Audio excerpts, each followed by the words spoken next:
The lawyer for the family of Nolan Wells reveals new evidence in their investigation into how he died. Stop. A sitting judge got a threat over this case, and she did not hand it quietly to security. On the 9th of July, Jackson County Chancery Court Judge Ashley Cole posted a screenshot of the message on Facebook, publicly, with the words still on it. 5 days later, a man in California, Joseph Alfredo Vasquez Dumarce, was charged over an allegedly threatening Facebook message to a judge with ties to the Wells investigation, per CNN and PBS. Think about what a judge publishing a threat actually does. It is not a complaint, it is evidence, made public by the person it was aimed at, before any charge existed. This video follows that one decision. Nobody has been charged in Nolan Wells' death. Police have not named a suspect. Now, put the two findings side by side. Because here is where the record starts to pull in two directions at once. On one side, you have the official state autopsy. The Mississippi State Medical Examiner completed it by the 31st of July, per WLBT. The results have not been made public. They are not sitting in a file cabinet at the sheriff's office. They are going to a grand jury. On the other side, you have the family's independent examination. The family did not wait. They hired their own pathologists. According to ABC News and CNN, that independent autopsy came back with a cause and manner of death listed as undetermined pending investigation. Let's slow down on that phrase. Undetermined pending investigation. It sounds bureaucratic. It sounds like a dodge. It is not a dodge. It is a legal and medical term of art.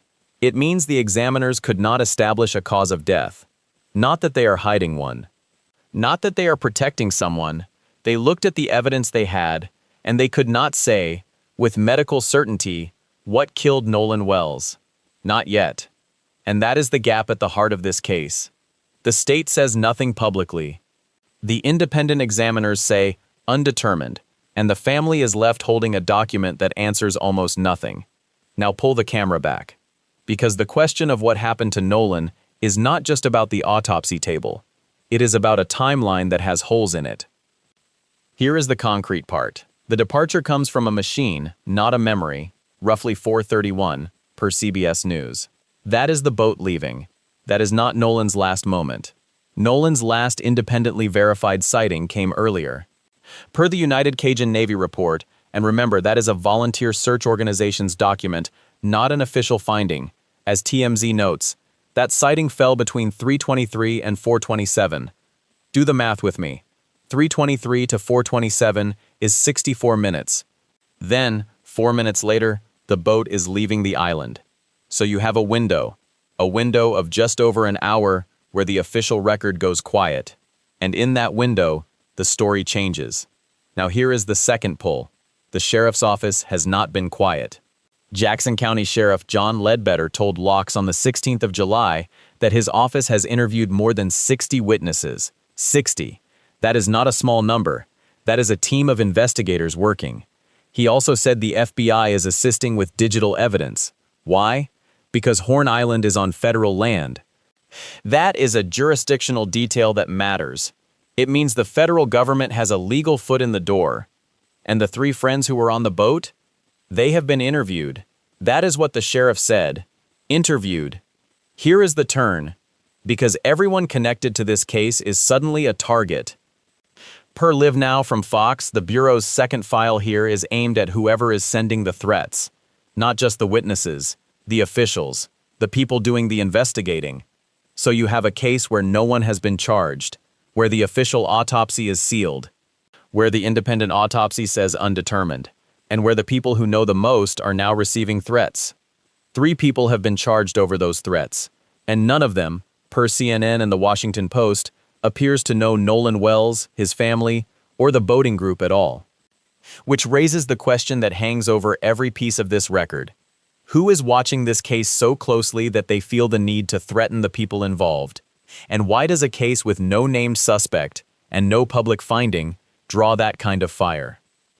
Here is what that fire is actually made of. Not speculation. Procedure. Start with the judge.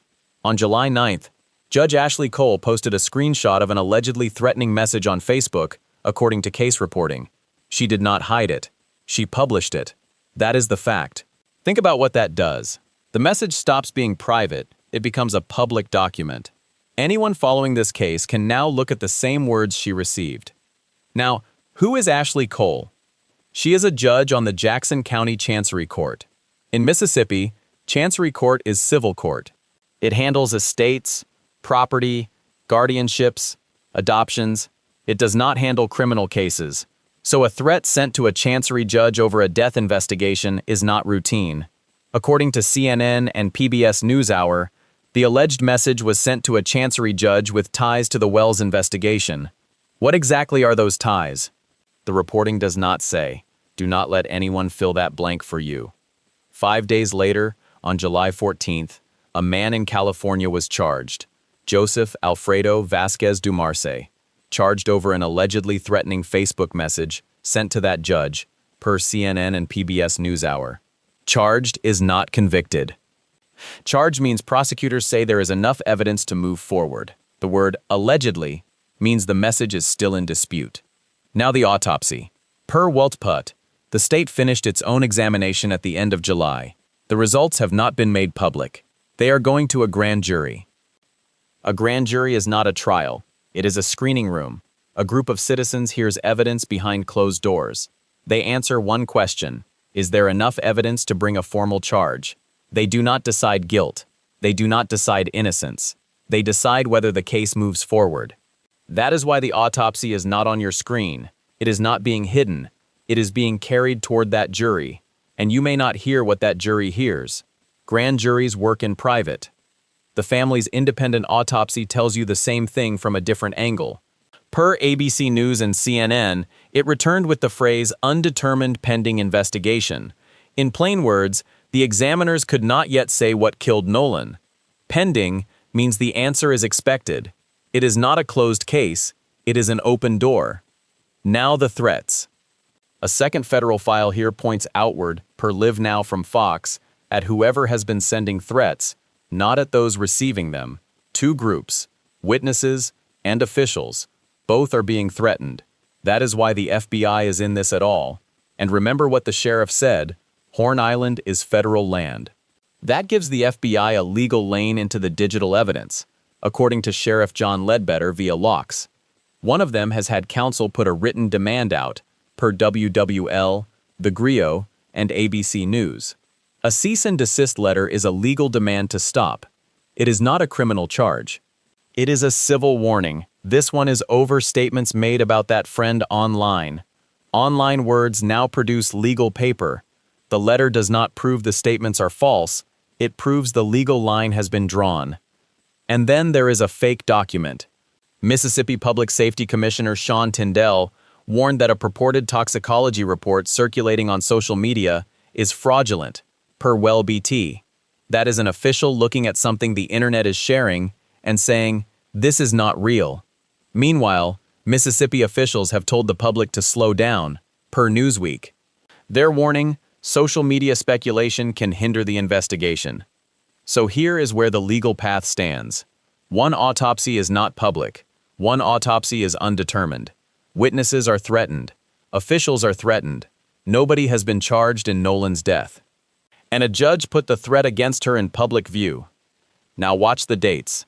July 9th. She posts the screenshot. July 14th. A man in California is charged. 5 days. That is the gap. The official autopsy is done. That is not the same as known. Per WLBT, it was completed by July 31st. Its results have not been made public. They are going to a grand jury. A grand jury is a screening room, not a trial. Citizens hear evidence behind closed doors. They answer one question: is there enough evidence to charge? They do not decide guilt. They decide whether the case moves forward. That is why you have not seen the report. It is not being hidden out of spite. It is being carried toward that jury. Grand juries work in private. The family's independent autopsy says the same thing from a different angle. Per ABC News and CNN, it returned with the phrase undetermined pending investigation. Slow down on those two words. Undetermined means the examiners could not yet say what killed Nolan. The evidence they had did not yield an answer. And pending means the answer is expected. It is an open door, not a closed case. Now, what can a forensic finding actually prove? Take the boat. CBS News holds that state tracking the island astern by roughly 4:31. The boat moved. That is what the GPS proves. It does not prove who was driving. It does not prove what happened on the water. It proves the boat departed. And the last verified sighting, per the United Cajun Navy report via TMZ, a volunteer organization's report, not an official finding, the last independently verified sighting of Nolan fell between 3:23 and 4:27, a window of 64 minutes. The boat left at 4:31, so the record stops at 4:27. 4 minutes sit between the last sighting and departure. 4 minutes. That is the edge of the record. Now the threats. Per LiveNOW from Fox. That separate bureau work concerns the threats themselves and who is behind them. 2 groups. Witnesses, officials, and per CNN, the Washington Post and PBS NewsHour, 3 people have been charged with threatening a judge, a witness, and local officials. 3 people, but here is the limit. Per CNN and the Washington Post, none of the 3 appears to know Wells, his family, or the boating group. The threats are real. A judge received one and posted it, but the people charged are strangers to the case. The threats do not prove anything about the death. Per Wax, Sheriff John Ledbetter said his office has interviewed more than 60 witnesses. 60. Federal help on the digital side comes from where the island sits, nothing more. The 3 friends on the boat have been interviewed. The official record holds 60 interviews. But the autopsy is sealed. The independent autopsy is undetermined. One of them has had counsel put a written demand out, per WWL, The Grio, and ABC News. A cease and desist is a legal demand to stop, not a criminal charge. A civil warning. Over statements made about that friend online. The letter does not prove the statements are false. It proves the legal line has been drawn. There is a fake document. Per WLBT Commissioner Sean Tyndall warned that a purported toxicology report circulating on social media is fraudulent, an official saying this is not real. And the state, through Newsweek, asked people to hold off. Social media speculation can hinder the investigation. Here is what the record can prove. It can place the boat, it can time the departure, it can set a window for the last sighting, it can confirm an autopsy was completed. It cannot say what killed Nolan. It cannot close the gap between 4:27 and 4:31. And the threats are a separate lane. 3 people charged, none connected to the case. The forensic record stops at the water's edge. It gives you a boat, a time, a window, and a sealed report. It does not give you how Nolan Wells ended up in the water. And that is why the threats matter. Someone is watching this case closely enough to threaten a judge. The judge posted the threat herself. 5 days later, a man in California was charged. But what the forensics cannot tell you, and what the threats might, is who is afraid of this case moving forward. Here is how the threat changes the other known facts. It gives this case a second clock. The first clock is the boat. Per CBS News, the departure log reads about 4:31 on July 4th. Per the United Cajun Navy report, via TMZ, Nolan's last independently verified sighting fell between 3:23 and 4:27 that afternoon, a 64-minute window. 4 minutes later, the boat is gone from the island. Per CNN and WLBT, his body was recovered on July 6th. The first clock stops at the water. The second clock starts on July 9th. That is the day Judge Ashley Cole posted a screenshot of the allegedly threatening message on Facebook, per case reporting. 5 days later, on July 14th, a man named Joseph Alfredo Vasquez Dumarche of California was charged over that alleged message, per CNN and PBS NewsHour. By August 6th, per CNN, the Washington Post, and PBS NewsHour, the total had reached 3. 3 people charged with threatening a judge, a witness, and local officials. Not one of the 3, per CNN and the Washington Post, appears to know Wells, his family, or the boating group, or to be part of the investigation. Now put the 2 clocks side by side. On July 9th, the day the threat appeared, the death investigation had not produced a charge. Nobody stands charged over this death. NOLA.com, CNN, and NPR all report the same absence. The official state autopsy was not completed until July 31st, per WLBT. Its results have not been made public.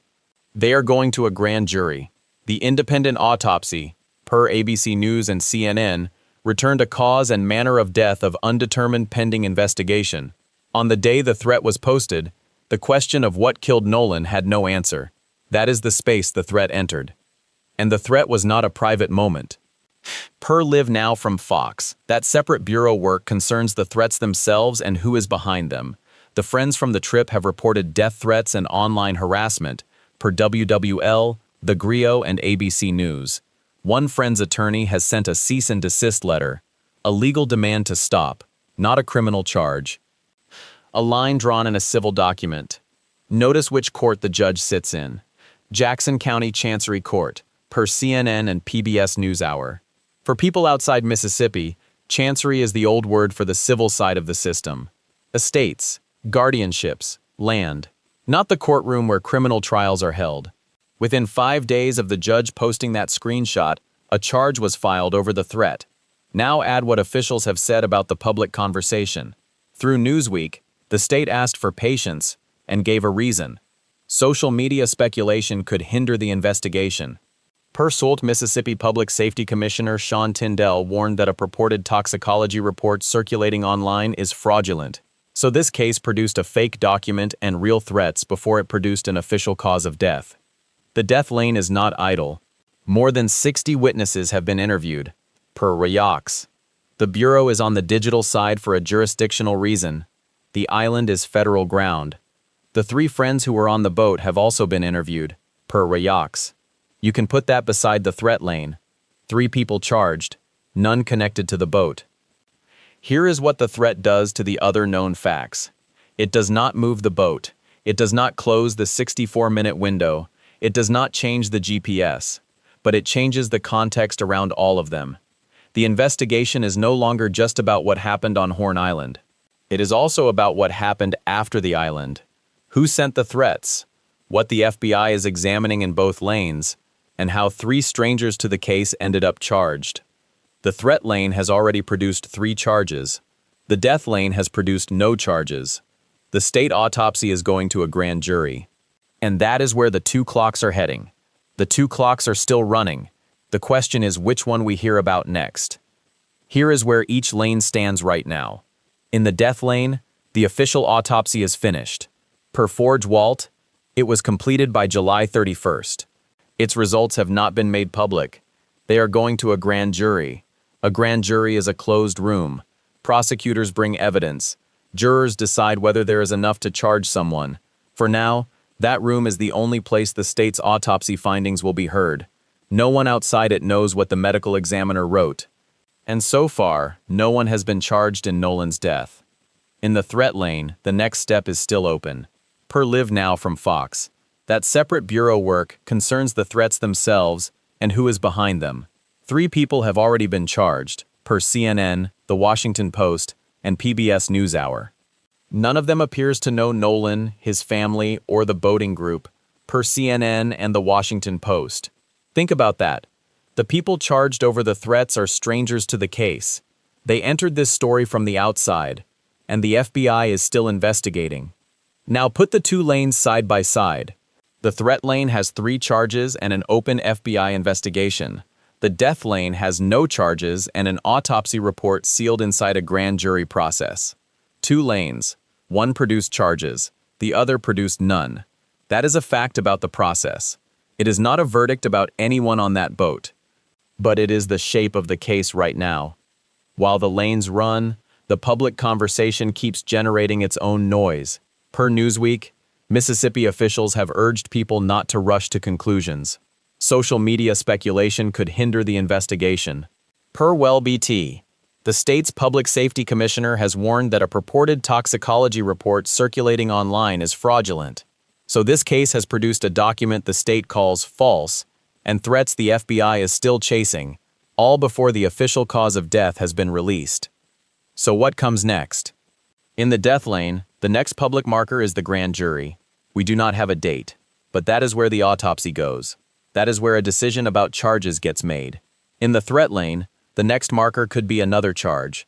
Or it could be silence. The FBI does not announce its next move in advance. You will hear about it when it happens.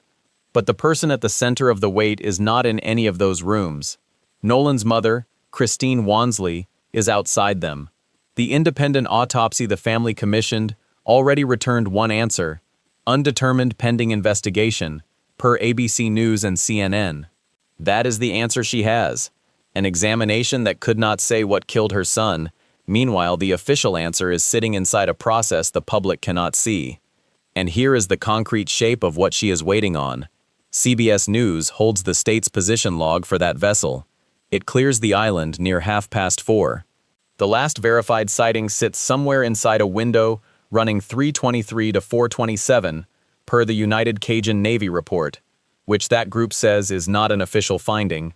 So the distance to that departure is anywhere from 4 minutes to 68, depending where in the window it fell. Either way, it is not an answer. It is a space, and that space is where the official record has not spoken. There is one more thing worth saying about that Facebook post, and it is not legal at all. A judge in a small county court is not a public figure in the way a governor is. Her name sits on filings most people never read. Then a case in her county becomes national, and a stranger a couple of thousand miles away decides she is part of it. She could have handled that privately. Court security exists. Instead, the screenshot went up where anyone could see it, including the person who sent it. Christine Wansley is waiting for the same thing you are, not a threat charge, not a fraudulent document. The autopsy result, presented in a room the public cannot enter. When that answer comes, the case changes. Until then, the two clocks keep running: the grand jury clock, the FBI clock, and the private clock of a mother who has been counting since July 4th. The question is, which one moves first, and what it tells her about the 4 minutes the record has not closed. We are waiting with her. The moment that room opens, you will hear it here.